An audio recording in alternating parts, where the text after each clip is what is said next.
Assalamualaikum warahmatullahi wabarakatuh. Selamat siang. Halo Sobat Adiaksa. Hari ini kita ketemu lagi di podcast live Kejaksaan Negeri Samarinda. Dan siang hari ini kita berkesempatan untuk berbincang-bincang dengan tema tentang penerimaan calon pegawai negeri sipil pada Kejaksaan Republik Indonesia. Oke, siang hari ini sudah hadir bersama-sama dengan kita ada Nelsa Nurfitriani. Halo semuanya. Hai. Halo Bapak. Hai. Halo, gimana? Apa kabar nih Nelsa hari ini, sehat? Alhamdulillah sehat Pak. Bapak gimana kabarnya? Alhamdulillah sehat juga. Iya. Oke ya. Jadi mungkin pertama-tama mungkin Nelsa bisa perkenalkan diri profilnya ke sobat-sobat Adiaksa yang mungkin hari ini siang ini lagi nonton podcast live Kejaksaan Negeri Samarinda. Siap Bapak, terima kasih atas kesempatannya Pak Rian. Perkenalkan teman-teman, nama saya Nelsa Nurfitriani Pratama. Saya adalah analis penuntutan di Kejaksaan Negeri Samarinda. Itu aja deh Bapak perkenalannya. Gitu ya. Kalau boleh tahu Nelsa mulai bergabung dengan Korps Adiaksa ini angkatan berapa? Saya itu angkatan 619 Bapak. Penerimaan tahun 2018 tapi baru mulai masuknya TMT-nya 2019. MT 2019 ya. Betul. Bisa Nelsa ceritain gak sih waktu proses pendaftaran akhirnya Nelsa sampai bisa bergabung di Korps Kejaksaan Republik Indonesia? Proses awalnya itu pertama ada pengumuman seleksi dulu nih Pak. Waktu itu untuk analis penuntutan atau calon jaksa formasinya sekitar 450 formasi. Kemudian saya daftar pertamanya itu awalnya pendaftaran online dulu Pak melalui website SCCN BKN. Itu kita harus upload istilahnya upload kelengkapan seperti ijazah, transkrip nilai, terus akta kelahiran bla bla bla seperti itulah Pak. Setelah nanti diverifikasi oleh SCCN BKN, baru nanti kita diumumkan untuk berkumpul di Kejati untuk verifikasi berkas fisiknya secara langsung. Itu kita ada penimbangan berat badan juga, terus ada pengukuran tinggi badan juga Bapak. Ya. Iya. Itu. Nelsa waktu itu daftarnya di Kejati mana ya kalau boleh tahu ya? Saya daftar dari Kejati Jawa Timur Pak di Jawa Surabaya. Timur ya, di Surabaya. Iya. Gitu ya. Alasan kenapa Nelsa akhirnya memilih untuk bergabung di Korps Adiaksa? Alasannya sebelumnya saya udah pernah magang gitu Bapak di Kejaksaan Negeri Surabaya waktu itu. Jadi mungkin karena saya dikelilingi oleh Bapak Ibu yang inspiratif ini, akhirnya saya tergerak lah, saya pengen deh seperti Bapak Ibu itu, saya pengen juga jadi jaksa seperti Bapak Ibu itu. Akhirnya saya daftar dan alhamdulillah keterima. Terima ya. Alhamdulillah. Mungkin Nelsa bisa berbagi sedikit ke sobat-sobat Adiaksa mungkin pada siang hari ini. Suka dukanya deh semenjak akhirnya sudah bergabung di Korps Adiaksa. Suka duka setelah bergabung di Korps Adiaksa. Sukanya ilmu nggak habis-habis Pak, selalu ada aja ilmu-ilmu baru gitu kan dari senior-senior, dari Parian juga tentunya nih. Kalau dukanya apa ya? Duka yang namanya kerja, semua kerja capek apa ya pasti. Cuma bingung deh Pak kalau ketutup sama lebih banyak sukanya iya, ya. lebih baik sukanya Daripada duka. Kalau kerja kayaknya semua pasti namanya bekerja ya pasti lelah. Betul. Tapi diimbangi dengan bahwa manfaat ilmu yang didapat jauh lebih banyak daripada Pak. lelahnya ya. Betul. Oke, kalau misalnya buat teman-teman atau sobat-sobat Adiaksa nih yang mungkin yang hari ini berpikir kayak wah kayaknya menyenangkan ya kalau bergabung di Korps Adiaksa. Nelsa bisa ceritain gak sih pengalaman Nelsa selama bergabung di Korps Kejaksaan Republik Indonesia itu seperti apa? Pengalamannya mungkin kalau saya pengen berbagi cerita gitu ya Pak ya, membuka mata teman-teman semua kalau untuk bergabung di Korps Adiaksa ini nggak melulu harus pasti yang keterima cuma anak-anak yang jurusannya pidana nih kayak gitu Pak.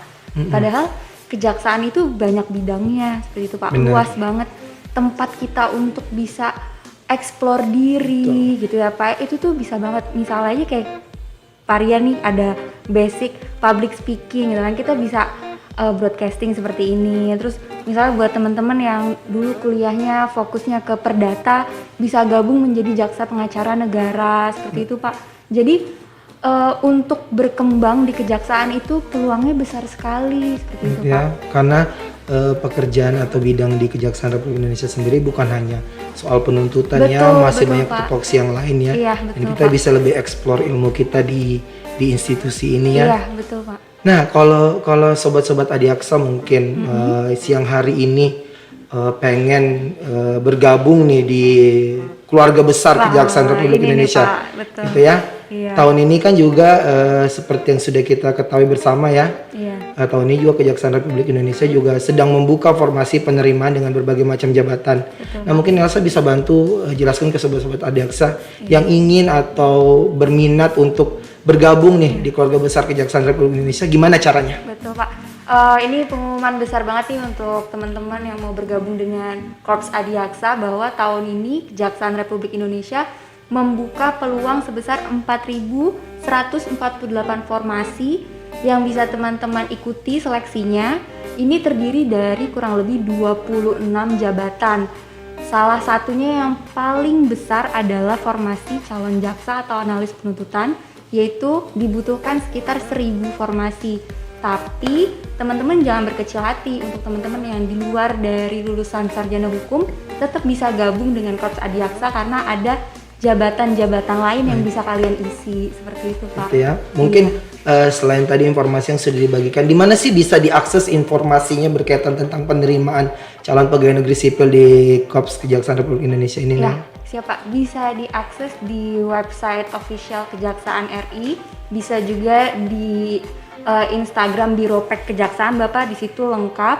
Cuman memang belum ada tanggal resmi kapan dimulainya seleksi ini Pak. Tapi untuk teman-teman sudah mulai bisa mempersiapkan diri, seperti mulai belajar untuk tes CAT-nya, terus juga mempersiapkan dokumen-dokumen ijazah dan transkrip untuk mulai di-scan seperti itu Pak. Gitu ya. Untuk sobat-sobat Adiaksa yang mungkin lagi menyaksikan kita juga siang hari ini, apa sih Nel yang bisa di-share atau dibagi tips and triknya ketika pendaftaran untuk penerimaan calon pegawai negeri sipil ini? Selain belajar ya? Iya, siapa? Tentunya. Tips and triknya belajar, selain belajar ya Pak, Iya. doa yang pasti, doa, terus minta restu orang tua juga, terus belajar itu jangan cuman belajar sistem kebut semalam seperti itu Pak. Kalau tipsnya, jadi belajarnya tuh dicicil dari sekarang, belajar biar nggak monoton. Misalnya bosan lah baca buku seperti itu ya Pak ya, bisa juga download aplikasi seperti itu Pak. Kan sekarang ada tuh Pak aplikasi untuk belajar tes CPNS yang ada waktunya seperti itu Pak. Jadi kita itu belajar berpacu dengan waktu juga lah seperti itu Pak. Gitu Itu ya. aja sih. Jadi buat sobat-sobat Adiaksa semua, bahwa tahun ini pun Kejaksaan Republik Indonesia sedang membuka formasi dengan jumlah yang cukup banyak ya. Seperti informasi tadi yang Nelsa sudah sampaikan, bahwa informasi berkaitan tentang penerimaan calon pegawai negeri sipil pada Kejaksaan Republik Indonesia bisa kita akses di website official Kejaksaan dan juga di Instagram Biropek ya Nel. Selain itu untuk teman-teman sobat Adiaksa diharapkan bisa setelah menonton tayangan ini membuka pikirannya, akhirnya berminat untuk atau berhasrat bergabung bersama kita di keluarga besar Kejaksaan Republik Indonesia, karena tujuan manfaatnya pasti terasa, ilmu bisa diaplikasikan. Betul. Terus juga bisa membantu melaksanakan kewajiban negara atau kekuasaan negara dalam hal penuntutan dan tugas-tugas lainnya sebagaimana yang diatur di Undang-Undang Kejaksaan ya Nel saya. Iya Pak. Jadi buat teman-teman sobat Adiaksa yang siang hari ini sudah menyaksikan podcast kita, jangan takut. Tips and triknya tadi sudah sedikit di-share sama Nelsa, bahwa yang penting adalah belajar, berdoa dan bersungguh-sungguh. Karena ketika sudah bertekad dan diiringi dengan usaha dan serta doa, insya Allah semuanya bisa tercapai ya Nel. Iya, betul, Karena Pak. Kejaksaan Republik Indonesia juga di masa sekarang ini sudah lebih banyak inovasi yang dilakukan. Jadi butuh bibit-bibit muda baru selain kita ya Nel, Yang lebih inovatif. lebih gitu ya, inovatif, Pak. yang justru lebih kreatif, yang bisa menambah warna di keluarga besar Kejaksaan Republik Indonesia. Terima kasih Nelsa sudah hadir siang hari ini, sudah nyita waktunya di tengah pekerjaan yang mungkin harus dilaksanakan ya. Mungkin kita ketemu lagi di lain waktu. Buat Sobat ADXA, terima kasih sudah menyaksikan podcast live Kejaksaan Negeri Samarinda siang ini. See you on the next podcast. Bye.